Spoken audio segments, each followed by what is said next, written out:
Hello and welcome to another N-Scale Friday. I have a model here from Atlas. Let's go to the workbench and take a look.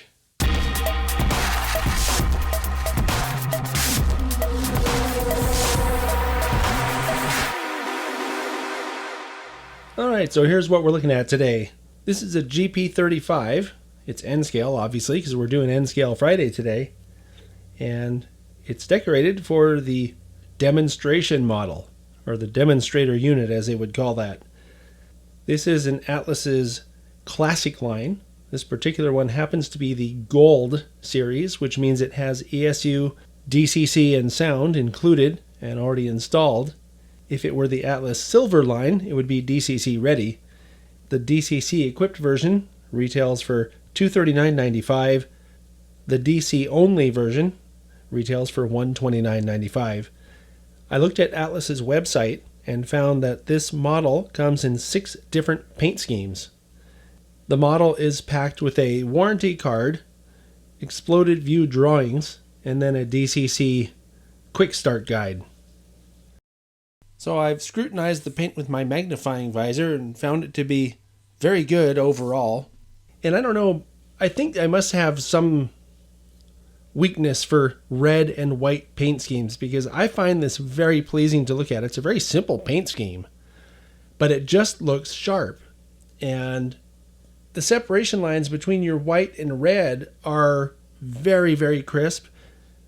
The paint's very evenly applied. There's no gapping. It's not so thick as to obscure details. And look at the handrail. It's nice and straight. Something else I'm finding pretty cool about this is that it seems like the trucks have more detail in them than what we see normally on N-Scale Fridays. And it could just be because they're molded in gray, I don't know, but they look really good. And then if you look around the fuel tank area, you can see that there's some details picked out with some silver paint around here. And then also there's an air tank here. So they have some pretty decent detail going on. Something else that I noticed as I was scrutinizing this with my magnifying visor is that all the grill detail looks really good. This is all molded, but it's a very good mold apparently because it almost looks like photo etched parts to me. Something else I'm noticing that I really like is the fact that the stanchions are red, but the railing is white. And I think that's part of what gives it the sharp look, and that continues on the front of the locomotive as well. There's molded air hose detail, and this is a Accumate knuckle coupler.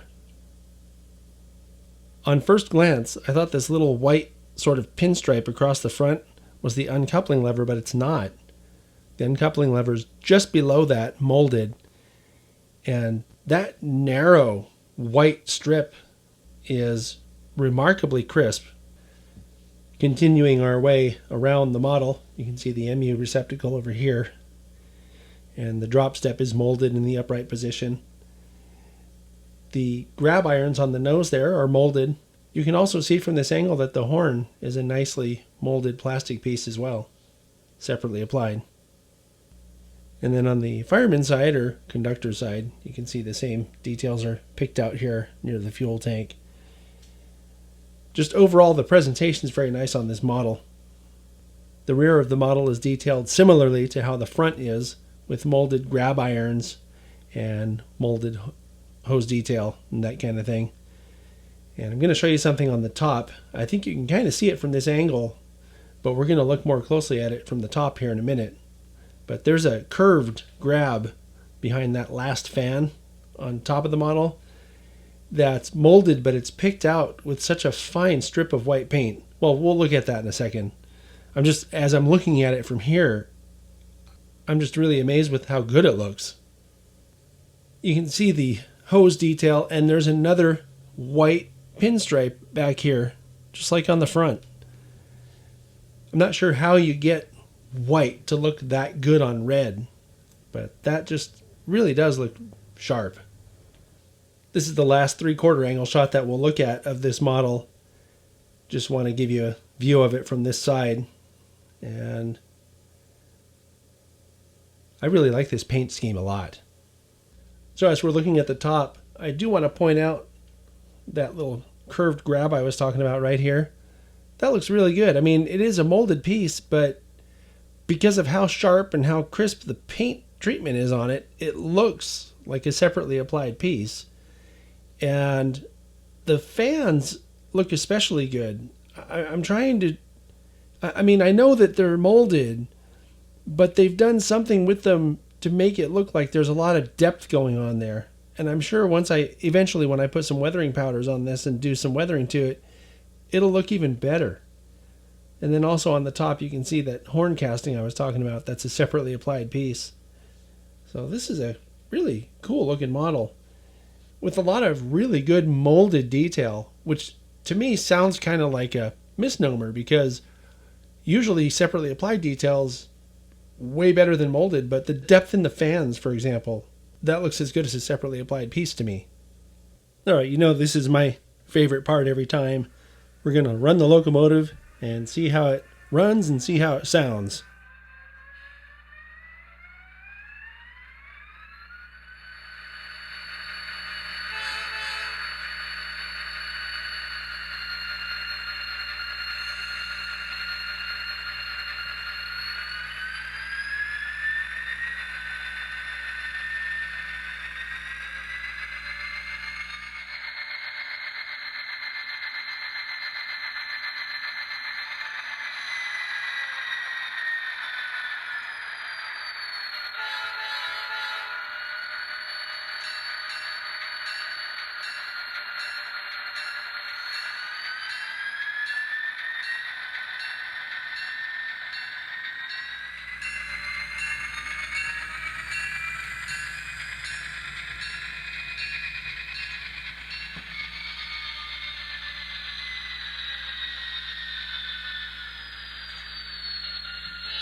Check out that low speed control.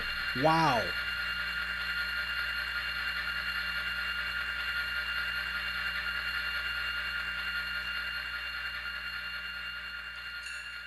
The lights are directional and it uses warm white LEDs. And the number boards come on with the headlights. Looks pretty good. I like the fact that the number boards are so crisply printed. You can actually read the 56, 54 in the number boards there. And the same goes for in the reverse direction. They look good. Number boards and headlights coming on both directions. So as you can see, this is another very solid release from Atlas, and I have to say I really do like the paint scheme. Something about the red and white really appeals to me. If you drive up and down Highway 99 in the San Joaquin Valley, you'll see units like this that work on industries that are off to the side of the freeway there along the main line. So it's pretty cool to have something like that, and I could see where somebody might want to have a model like this to work a siding or an industry that has a small yard that needs to be switched out for their layout. Could be really good. Also, I have to say that the low speed running of this model, as with most of these locomotives that I've been showing on N-Scale Fridays these days, is just amazing. And how they get it to do that, I don't understand. I remember N-Scale when it had two speeds, full speed and full stop. These models nowadays are just amazing when it comes to the low speed control. So that's it for this time, and I'll see you next time.